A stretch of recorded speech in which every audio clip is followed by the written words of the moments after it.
Kepada saudara pengurusi majlis, saya mengucapkan ribuan terima kasih kerana sudi menjemput dan mengundang saya untuk berucap di depan saudara dan saudari sekalian, tuan-tuan dan puan-puan.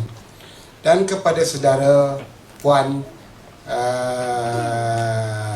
Kismah Johar selaku yang ketua atau presiden pengurusi persatuan ini yang sudi mengundang saya secara bersurat untuk hadir majlis ini bagi menjadi pemerhati, tetapi akhirnya saya dibenarkan untuk berucap dalam majlis yang penuh warna-warni.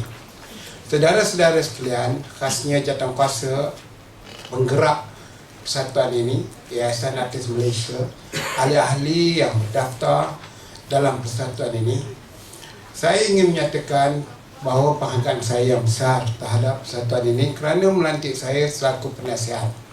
Dan walau apa pun, saya nak tegaskan banyak kali yes, saya telah dianugerahkan Darjah Indra Mahkota Pahang pada 19 bulan April 2016 yang membawa gelaran Datuk. Tetapi saya tidak berapa suka kawan-kawan saya, kenalan saya, orang yang kenal saya panggil saya Datuk. Kecuali majlis macam ni untuk panggil saya Datuk, sebab dalam Facebook saya pandai kawan-kawan saya kadang-kadang dia panggil saya Datuk. Saya kata lebih baik kamu berhenti panggil saya Datuk daripada saya baling gelas ni. Sebab Datuk itu tidak boleh menyebabkan saya dah grade persahabatan. Saya tetap Zaharin, saya tetap Zaharin. Saya tak boleh jadi lain. Sebab saya hanya menggunakan darjah itu waktu majlis rasmi sahaja ataupun surat menyurat. Lain pada itu, kawan-kawan saya yang rapat panggillah nama biasa dan saya tidak menjadi kesal. Saya tidak akan sebut kata, itu tak ada dapat Datuk dah ni. Ya, tak ada. Saya tak akan buat benda tu. Jadi kembali kepada isu veteran ini. Tuan-tuan dan puan-puan, veteran ini dalam istilah yang sebenarnya apa? Veteran ini adalah satu ayat yang digunakan biasanya kepada tentera. Tentera menggunakan ayat veteran. Sekarang ini berkembang. Veteran ini telah digunakan dalam semua pihak. Ada veteran 4B, veteran UMNO, veteran macam-macam veteran. Termasuklah veteran artis ini. Tuan-tuan, veteran ini bukan boleh digunakan sembrono. Veteran ini bukan satu ayat menunjukkan ketuaan. Tidak. Veteran ini digunakan dalam konteks militarinya. Dia pernah berada dalam satu keadaan. Itu sebab di Amerika, di Britain, dia ada kata veteran World War II. Maknanya dia terlibat dalam Perang Dunia Kedua. Kalau dia kata, saya ini veteran Vietnam, Perang Vietnam, maknanya dia berada dalam Perang Vietnam. Jadi itu sebab saya selalu kata, dia orang UMNO lah, saya ni orang UMNO. Ni yang di veteran UMNO ni, apa yang di veterankannya? Maksud saya, ialah apakah yang telah dia berada di dalam UMNO ni yang menjadi veteran. Jadi begitu juga artis ini. Artis ini dipanggil veteran kerana apa? Kerana dia berada dalam zaman kemuncak meningkatkan industri. Sama ada lakonan, penyanyi dan sebagainya. Contohnya penyanyi tahun 80-an Pop Yeye, dia adalah veteran. Veteran Pop Yeye. Dia pelakon dalam kebangkitan drama waktu Potret Pekerti. Ini namanya veteran yang berada dalam zaman Potret Pekerti ataupun dalam zaman kegemilangan filem Melayu dan zaman 80-an, 70-an, 90-an, maknanya dia ada terlibat. Jadi tuan-tuan dan puan-puan, apabila tuan-tuan menyertai persatuan artis veteran ini, Yayasan Artis Veteran ini, dia secara otomatiknya mengiktiraf saudara dan saudari, tuan-tuan dan puan-puan pernah melibatkan diri dalam satu industri yang maju hari ini. Walaupun tuan-tuan sekarang yang maju tidak memedulikan tuan-tuan, tanpa tuan-tuan dan puan-puan tak berlaku industri yang ada sekarang ini.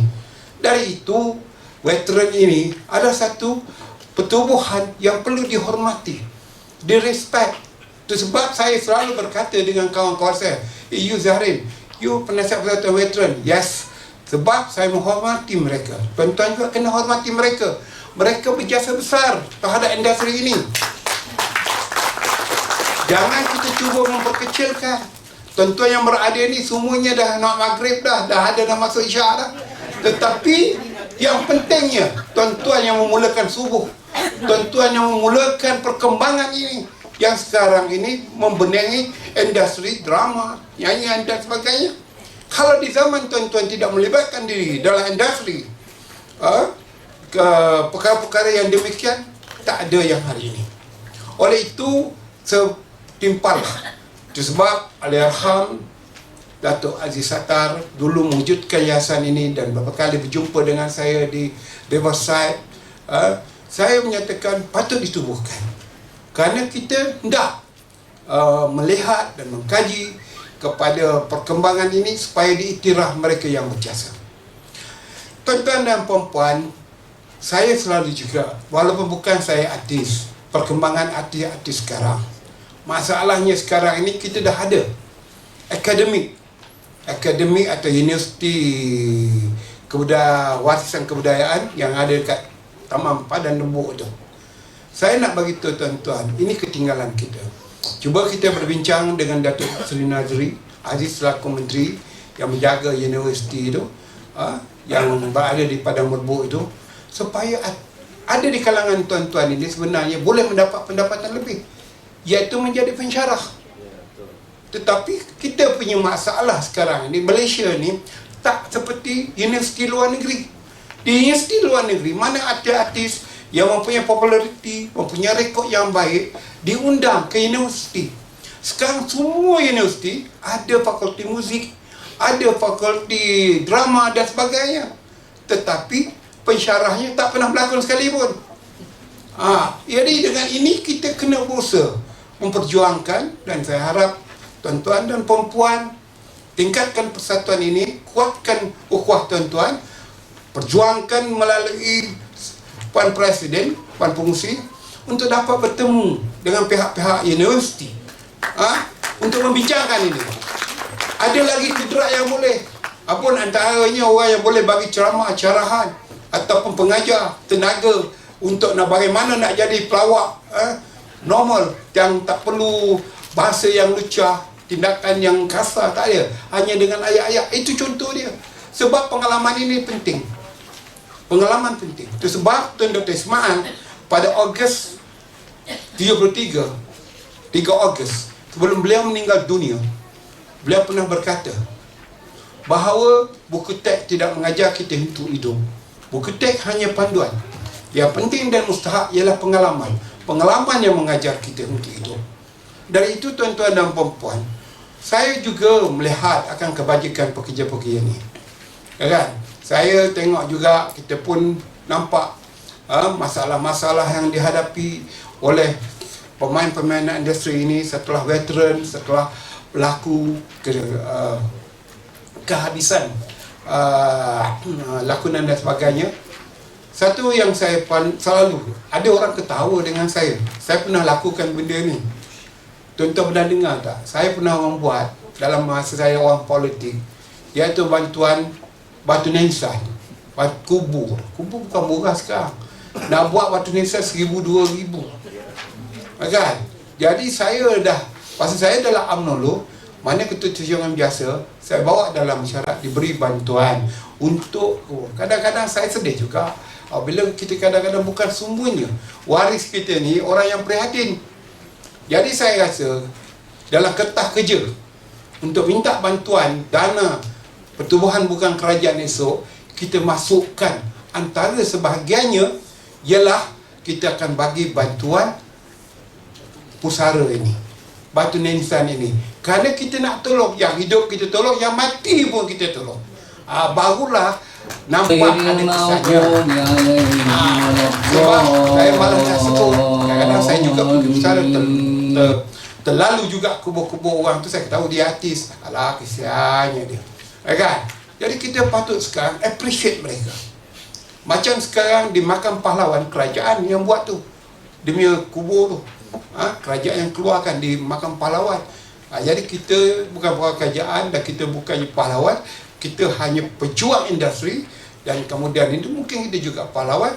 Maka ini kena buat bagi tujuan itu. Yang kedua, saya baca dalam internet, saya berbual, dan saya memang orang membaca buku. sebenarnya ada satu masalah teknikal yang sekian lama seolah-olah kita tidak pedulikan, iaitu filem kita ditayangkan, pelakon utamanya Abun. Macam 2 hari lepas saya tengok dalam YouTube Mr. Oz, semua dalam gambar tu dah padam. Saya tengok ada 2-3 dah padam, kan? Dah meninggal dunia. Kadang-kadang kalau keluar kat TV, siapa yang dapat royalty ni? Iaitu produser.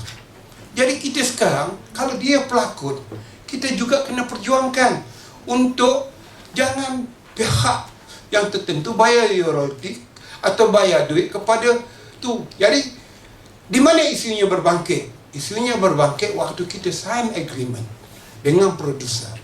Dari itu kita kena standardkan balik. Ini saya dah cakap 20 tahun dulu. Agreement pelakon, penyanyi dalam industri ni termasuk pelawak, kena buat satu agreement yang lengkap, yang efisien. Keadaan yang berubah sekarang, jadi kita kena perjuangkan ni, walaupun kita sudah tidak berlakon lagi kepada generasi ini. Generasi ini tu sebab kita tengok lintang pukang dan sebagainya.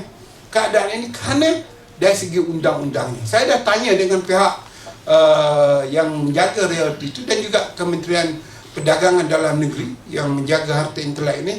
Dia kata masalahnya di situ. Jadi maknanya kita kena membetulkan balik agreement. Dan saya minta lah tuan-tuan, golongan-golongan ini kena perjuangkan juga untuk diperbetulkan industri ini. Dan seperti mana tuan-tuan saya maklum, kita Yayasan Aktif Veteran ini, kita tengok dalam surat khabar, dalam media, selalunya kita dilambangkan sebagai pertubuhan kebajikan. Seolah-olahnya begitu. Memang yayasan ini kerjanya menjaga kebajikan, tapi kita juga ada peranan. Maknanya sekarang saya tak tahu perlembagaan ini, dia ada masalah teknikal sikit dalam perlembagaan ini. Dalam yayasan ini, masa pengalaman saya, kerajaan sekarang akan mengutip cukai kepada NGO, pertubuhan yang berdaftar dengan ORS. Ini satu masalah yang pihak jawatankuasa kena fikir. Kalau lah macam sekarang kita ada buat projek, buat ni masuk dalam yayasan. Saya dah bercakap dengan Datuk Johari Abdul Ghani, sekarang jadi Menteri Kewangan. Dia ini daripada bahagian Titiwangsa, adik kepada saya, rakan muda dalam UMNO. Dia kata, Bang Zarin, masalah dia, kadang-kadang ketika ambil cukai pada NGO ini, dia ada buat perniagaan yang mana keuntungan itu pergi ke diri dia, bukan kepada pertubuhan itu. Dari itu kita kena jelaskan supaya apakah income itu, ke mana perginya. Dan untuk nak mengelakkan itu, dia kata, Bang Zarin, senang saja, minta pengecualian cukai daripada Kementerian Kewangan. Jadi tuan-tuan, yayasan ini dah nama yayasan, tak tahu ada atau tidak pengecualian cukai dia. Jadi kena mohon pengecualian cukai. Ini bukan masalah seperti yang dikata oleh media sosial, kerajaan dah lebih tak ada duit sehingga NGO pun dia telan. Ini saya selesaikan kes di Pulau Pinang, Persatuan Dakwah.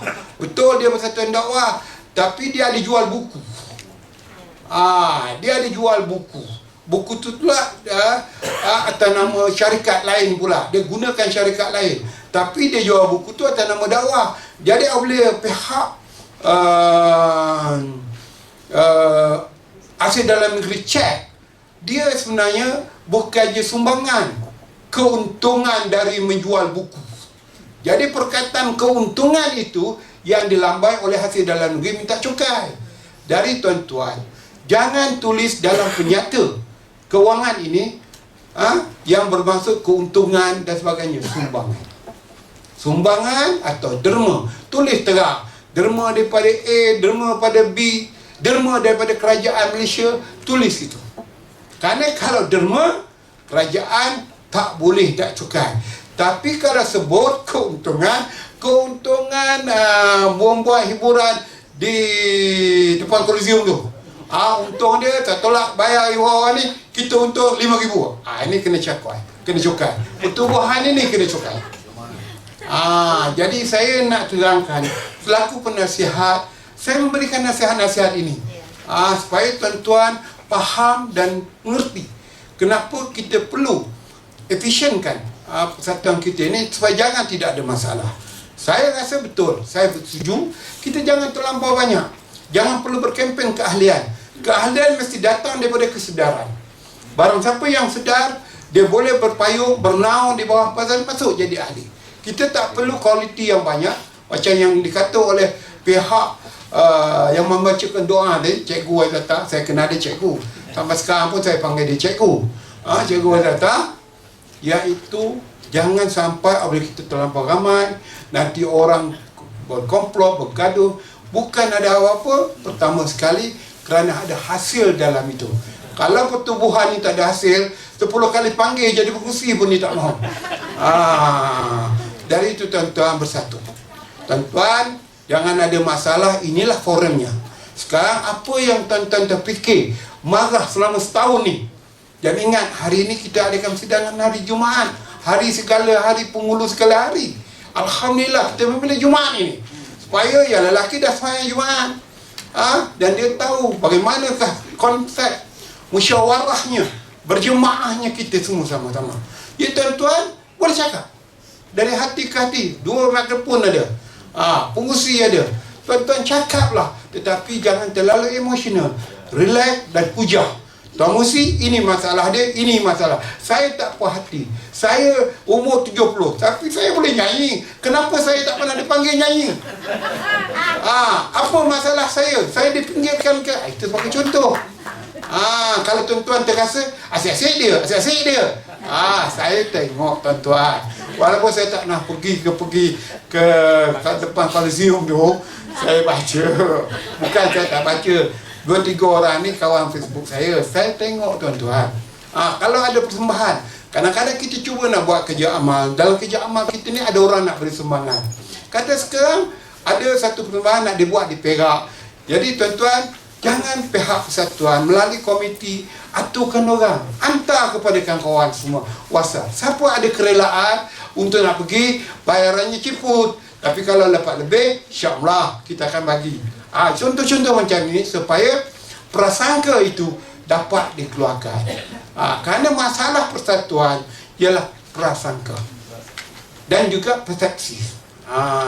Jadi kalau 2 benda ini kita boleh elakkan tidak berlaku, persatuan kita akan menjadi kuat. Bismillahirrahmanirrahim.